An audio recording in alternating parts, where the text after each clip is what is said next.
ایران عراق جنگ۔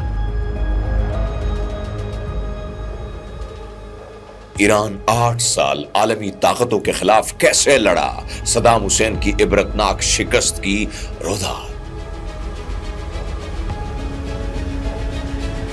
آج ایران پر اسرائیل کی جانب سے امریکہ و برطانوی حمایت یافتہ جنگ جاری، مگر یہ پہلا موقع نہیں ہے کہ ایران کو عالمی سطح پر ایک مسلط شدہ جنگ کا سامنا ہے۔ ایران نے 8 سال تک ایسی جنگ کا سامنا کیا جسے عراق کے امر صدام حسین نے مسلط کیا، مگر اس کی پشت پناہی پر تھا پورا مغرب، امریکہ، برطانیہ، فرانس، جرمنی، خلیجی ریاستیں اور اسرائیل۔ لیکن 8 برسوں میں صدام حسین ایران کے 1 انچ زمین نہ لے سکا۔ یہ ایک ایسی جنگ تھی جس نے ایران قوم کے حوصلے، قربانی اور استقامت کو تاریخ کے ماتھے پر لکھ دیا، اور دنیا حیران رہ گئی کہ اقتصادی پابندیوں، عالمی تنہائی اور مسلسل حملوں کے باوجود ایران جھکا نہیں۔ السلام علیکم، ست شری اکال، میں ہرمیت سنگھ ہوں اور آپ دیکھ رہے ہیں ٹروتھ اینڈ ٹیل۔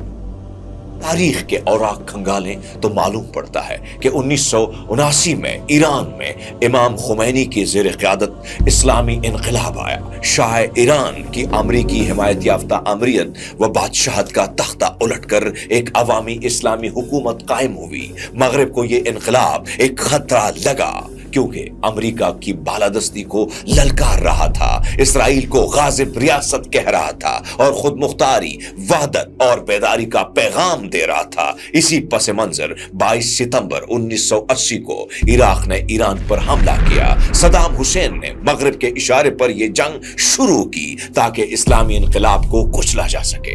جنگ کا آغاز ہوا، مگر حساب کتاب صدام حسین کے اندازے سے بالکل الٹ نکلا۔ جنگ شروع ہوئی تو صدام حسین کا خیال تھا کہ چند دنوں میں خرمشہر، آبادان اور خوزستان پر قبضہ کر کے وہ ایرانی نظام کو گھٹنے ٹیکنے پر مجبور کر دے گا، لیکن ایرانی عوام نے ثابت کیا کہ وہ فقط تماشائی نہیں، مجاہد قوم ہے۔ طلباء، مزدور، علماء، خواتین اور بچے سب نے فرنٹ لائن پر کردار ادا کیا۔ ایران نے نہ صرف عراق کو پسپا کیا بلکہ اپنی زمین چھیننے کے بعد بغداد کے دروازے تک پہنچ گیا۔ اس جنگ کا فائدہ اٹھاتے ہوئے اسرائیل نے بھی بغداد کے پاس ایک نیوکلیئر ریکٹر پر 7 جون سن 1981 کو بمباری کی۔ صدام حسین کی ناعاقبت اندیشی اور پاگل پن نے عراق کو ایک ناقابل تلافی نقصان پہنچایا۔ واپس آتے ہیں جنگ کی جانب، جس کی مختصر ٹائم لائن آپ کے سامنے رکھتے ہیں۔ ایران عراق جنگ کا آغاز 22 ستمبر 1980 کو اس وقت ہوا جب عراق نے اچانک ایران پر حملہ کر دیا۔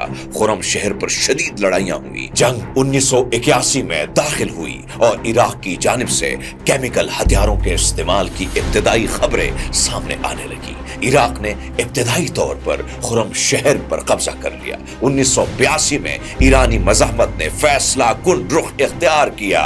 مئی میں خرم شہر کو عراقی قبضے سے آزاد کروا لیا گیا، جو اس جنگ میں ایرانی عوام کے لیے سب سے بڑی علامتی فتح بن گئی۔ عراق نے اس کے بعد جنگ بندی کی پیشکش کی، مگر ایران نے صدام حسین کے استعفے اور جنگی ہر جانے کا مطالبہ کیا۔ اسی سال ایران نے عراقی سرزمین میں پیش قدمی کا آغاز کیا۔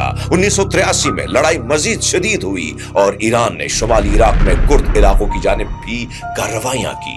اقوام متحدہ کی جانب سے مداخلت کی کوشش کی گئی، مگر کوئی نتیجہ نہ نکل سکا۔ 1984 میں جنگ خلیج فارس میں پھیل گئی۔ دونوں ممالک نے ایک دوسرے کے تیل بردار بحری جہازوں پر حملے شروع کیے، جنہیں بعد میں ٹینکر وار کہا گیا۔